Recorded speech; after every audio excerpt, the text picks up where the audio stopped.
Que l'on me donne une lyre et un arc, et je transmettrai aux hommes les desseins infaillibles de Zeus. Tels sont les premiers mots d'Apollon, à peine sorti du ventre de sa mère. Apollon, dieu de la lumière, protecteur des arts, patron des devins et des prophètes.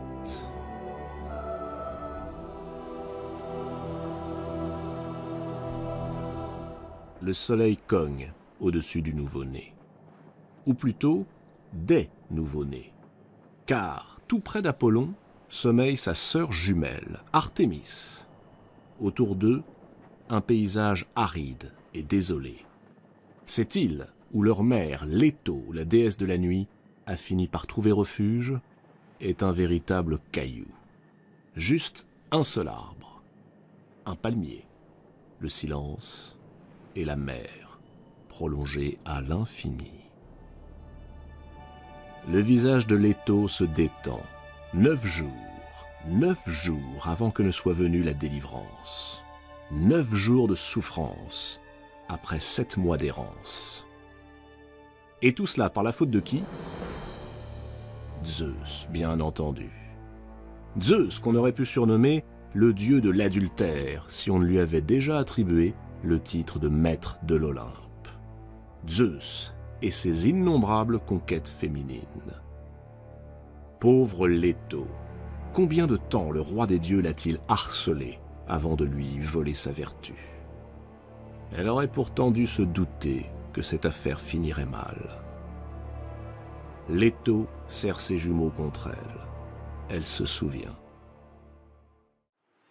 Quelques mois plus tôt, elle annonçait à Zeus qu'elle était enceinte. Le maître des dieux laisse éclater sa joie. Ce garçon, car c'en serait un, il n'en doutait pas, sera le plus vaillant de tous ses enfants, le plus beau. Leto, elle, ne partage pas du tout l'exubérance de son amant. Elle est même très inquiète, car Zeus est marié, et pas à n'importe qui.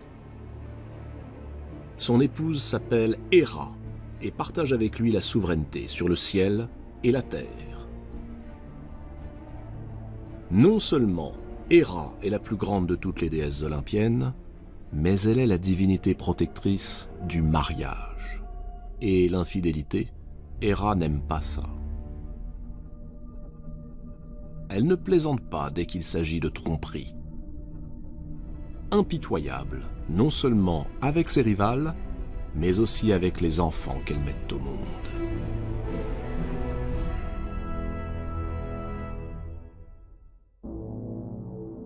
Bien sûr, Leto pourrait faire remarquer qu'elle n'a pas semé le désordre dans un couple sans histoire.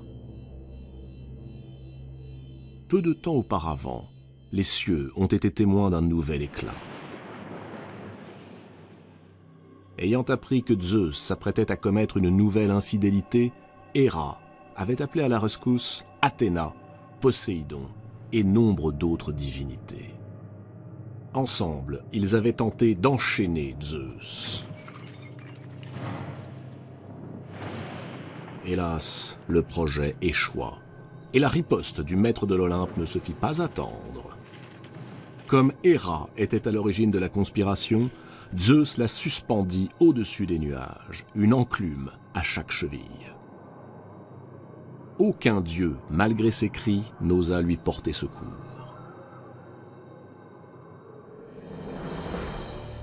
Zeus ne se décida à la libérer qu'à la condition que les comploteurs prêtent serment de ne plus jamais s'insurger contre lui. Les craintes de Leto s'avèrent justifiées. Les cris de joie de Zeus, apprenant que sa maîtresse est enceinte, ont retenti jusque dans la chambre d'Héra, là-haut, sur l'Olympe. Encore une tromperie. Cette fois, promet la déesse, sa colère sera sans limite. Pour commencer, elle menace de sanglantes représailles quiconque offrirait asile à Leto. Ensuite, elle fait surgir un monstre des profondeurs de la terre, le serpent Python, et le lance aux trousses de la malheureuse.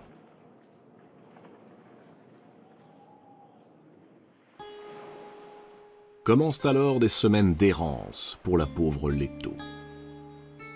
Abandonnée de tous, désespérée, elle va de terre en terre et de ville en ville, cherchant un endroit où elle pourrait, en toute sécurité, mettre ses jumeaux au monde.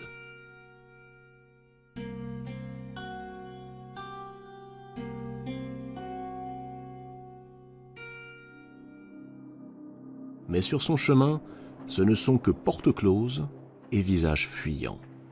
Nul n'ose braver la colère d'Héra. Leto se traîne, suppliante, jusqu'à ce que, saisie déjà par les premières douleurs, elle atteigne une petite île de la mer Égée, du nom d'Astéria. Astéria, c'est ainsi que se prénommait sa sœur. Autrefois, elle aussi avait subi les assauts de Zeus, mais plutôt que de céder, elle avait préféré se jeter dans la mer.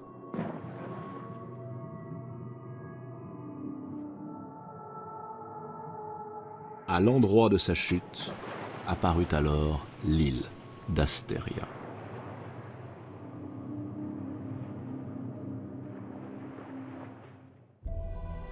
Leto se réfugie sur l'île qui fut autrefois sa sœur. Elle s'allonge au pied d'un palmier. Elle met d'abord au monde une fille, Artémis, puis un garçon, Apollon. Le voilà donc, ce dieu magnifique, ce dieu de la lumière, de la musique et de la poésie.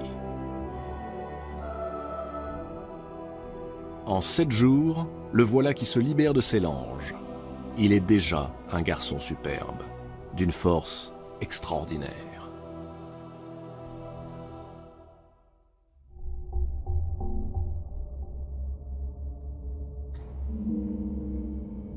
Zeus lui fait parvenir une lyre à 7 cordes, un char tiré par 2 puissants cygnes, un arc et des flèches spécialement fabriqués pour lui par Héphaïstos, le dieu des forgerons. Aussitôt, Apollon décide de partir. Il s'est fixé un but, être celui qui révélera leur destin aux mortels, ainsi que les intentions de son père, le grand Zeus. Mais pour cela, il lui faut trouver un lieu où il pourra établir son temple. Apollon monte sur son char, quitte l'île qui, tout à coup devenue fertile et verdoyante, prend le nom de Délos, la resplendissante. Mais les cygnes qui tirent le char d'Apollon ne l'entendent pas de cette oreille. Ils entraînent leurs passagers dans leur patrie, au-delà du nord lointain, chez les Hyperboréens. C'est une contrée magique. On y trouve de l'or gardé par des griffons. Les gens y sont riches, heureux et ne vieillissent pas. Là, Apollon est initié au mystère de Zeus.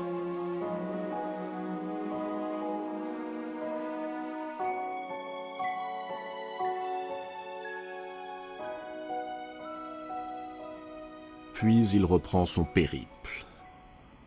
Il arrive près d'une source splendide, perdue au milieu d'une forêt profonde.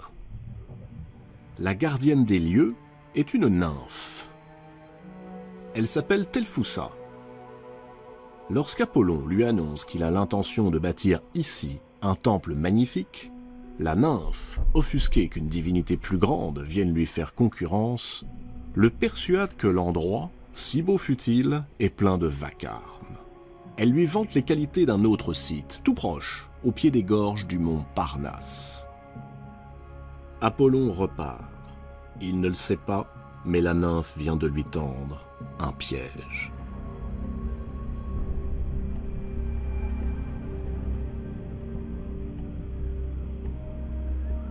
Quelques heures plus tard, Apollon découvre un magnifique vallon. L'endroit semble en effet parfait. Mais à peine commence-t-il à tracer les fondations de son temple qu'une ombre se glisse en silence derrière lui. Python, le terrible serpent qui le pourchassait quand il était encore dans le ventre de sa mère, Python attendait ici l'heure de sa revanche. blanche. Le combat est d'une incroyable violence.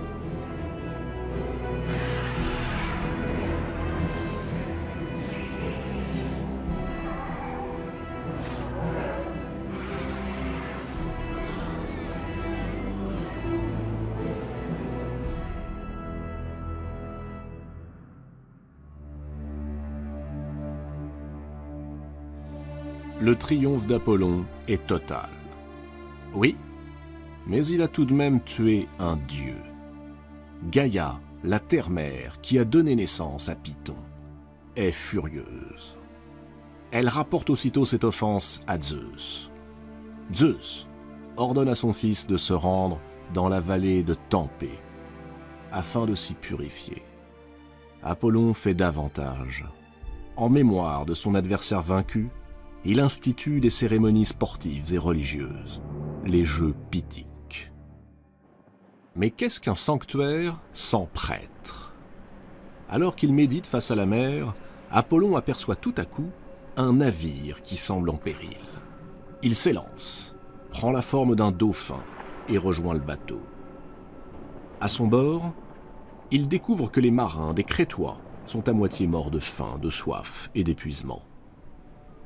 Il promet de les sauver à condition qu'ils acceptent de ne plus jamais rentrer chez eux et de le servir fidèlement. Apollon ramène le navire vers le rivage et initie les marins au secret divin. Sur le fronton de son temple, il fait graver ces mots. Connais-toi toi-même.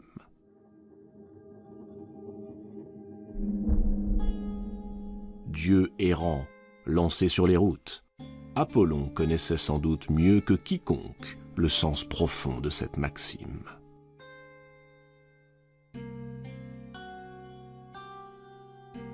Reste à nommer ce lieu.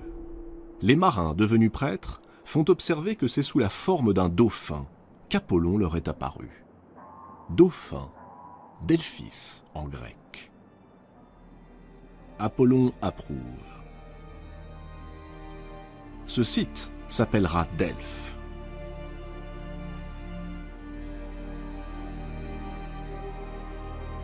Delphes deviendra bientôt le lieu de culte le plus vénéré de toute la Grèce. On y accourt des 4 coins du monde pour connaître le destin que les dieux réservent aux mortels. Pour cela, il faut interroger l'oracle de Delphes, la fameuse Pythie. C'est par sa bouche que le dieu est censé s'exprimer.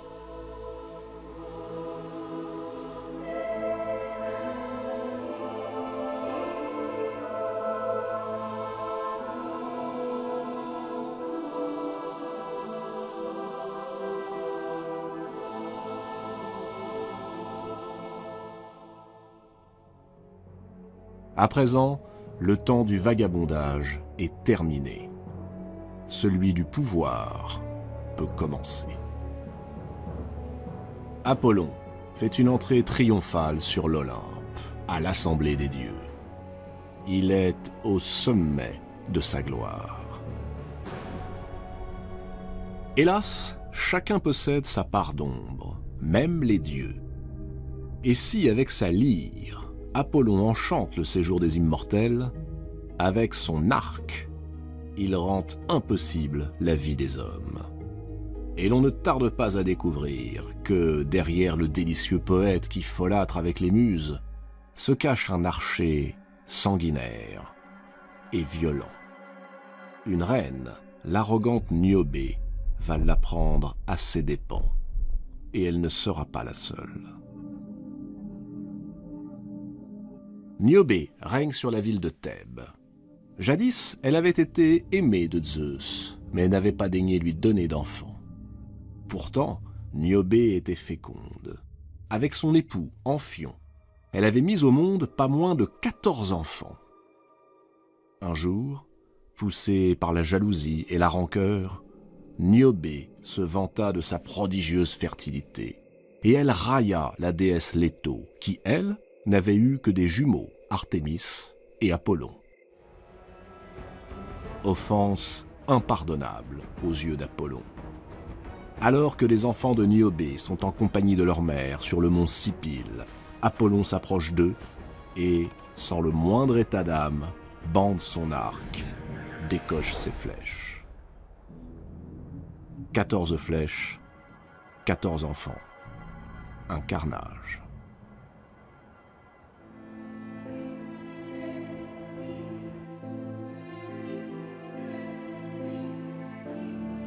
On peut imaginer l'immense chagrin de la malheureuse Niobé.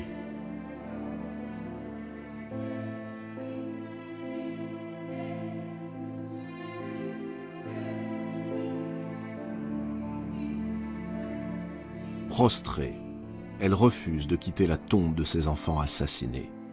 Les pleure jour et nuit, jusqu'à ce que Zeus, pris de pitié, la métamorphose en un rocher ruisselant de larmes. Paradoxe de ce dieu d'une grande beauté, il ne connaît que des amours déçus. Les femmes auxquelles il tient le plus lui échappent toutes, inexorablement. La plus célèbre de ces insoumises est la nymphe Daphné. Daphné consacre le plus clair de son temps à la chasse. Or un jour, Eros, le jeune dieu de l'amour, dont Apollon moque sans cesse les piètres qualités d'archer, décide de jouer un bon tour à l'orgueilleux séducteur. Il perce le cœur d'Apollon d'une flèche d'or qui le fait tomber amoureux de Daphné. Puis il frappe Daphné d'une flèche de plomb qui la rend, elle, insensible à l'amour. Apollon a beau courtiser Daphné, celle-ci se refuse obstinément. Pour ne plus avoir à supporter les avances du dieu, elle s'enfuit. Apollon se lance à sa poursuite.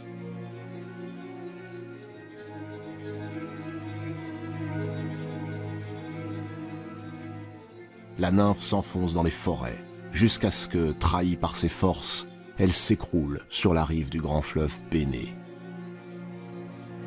Alors qu'Apollon n'est plus qu'à quelques pas, Daphné invoque avec ferveur son père, le dieu du fleuve, Pénée. Et le dieu l'entend.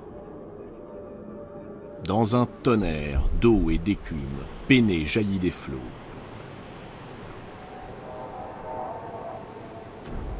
Et de la pointe de son sceptre lui touche le sein, juste à l'endroit du cœur, là où la flèche d'Eros s'était fichée.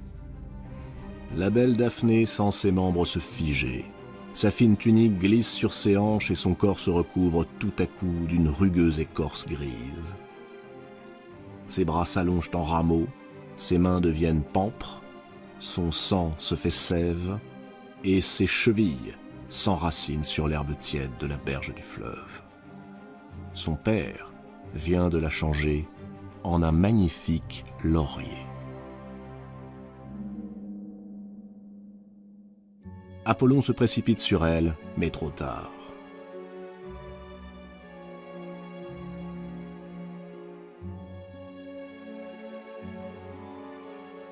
Il ne peut saisir que le tronc, lisse et glacé.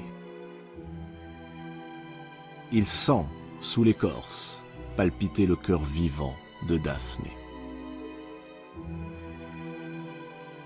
Abattu, brisé, Apollon cueille alors une branche de ce laurier et décide que désormais un rameau de cet arbre sacré décorera sa lyre et ornera la tête des poètes. Turbulent, violent, il est temps que quelqu'un mette au pas ce dieu trop impulsif. Qui d'autre que son père, Zeus, est le mieux placé?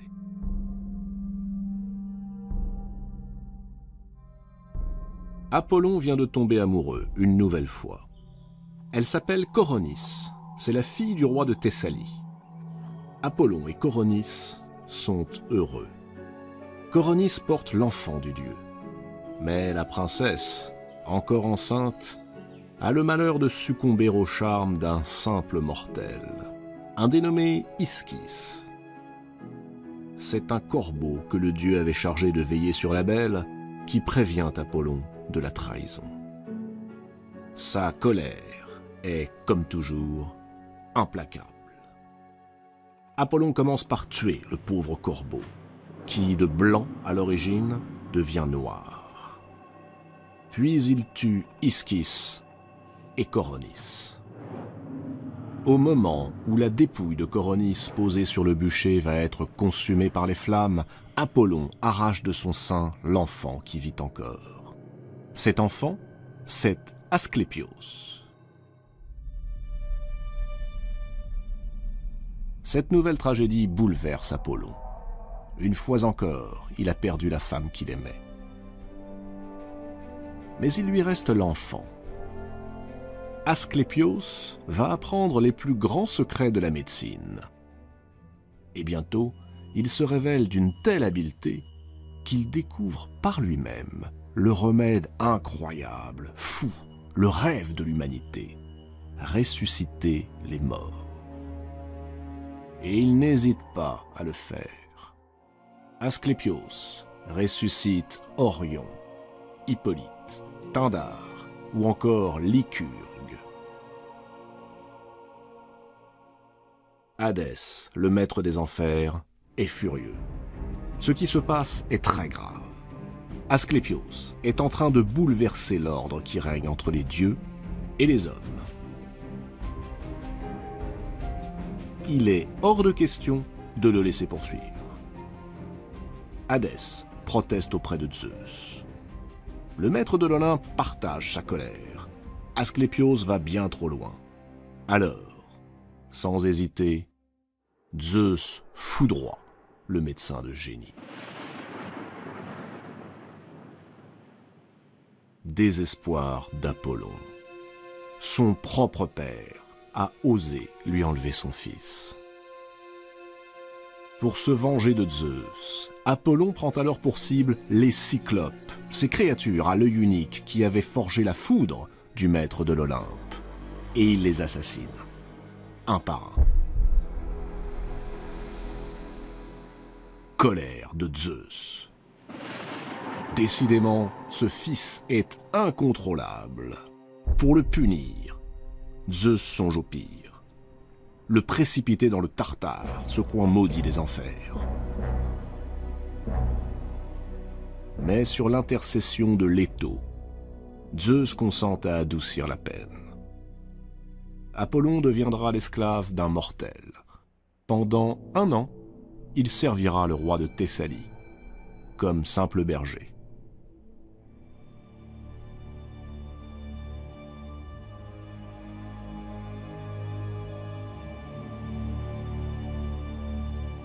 Tout est tragédie dans la vie de ce dieu. Tout est complexité. Même dans ses amours, qui ne se sont pas limités à la gente féminine. Car Apollon aime aussi les hommes. 2 de ses amants vont connaître un sort funeste. Hyacinthe et Cyparissos. Hyacinthe sera tué accidentellement par Apollon, qui, pour l'honorer, le transformera en Jacinthe. Quant à Cyparissos, désespéré par la mort de son animal favori, il suppliera Apollon de lui donner la mort. Le dieu refusera, et devant l'insistance de son ami, le changera en cyprès. Reconnaissons qu'il y a un certain génie chez ce dieu, qui, bien que malheureux, trouve encore la force de donner beauté au chagrin.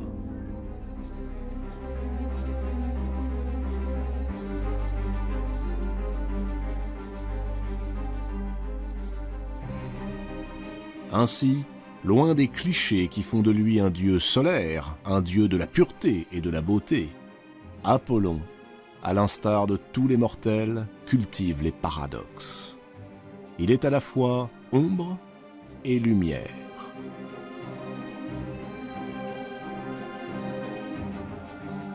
Apollon est le dieu aux multiples visages.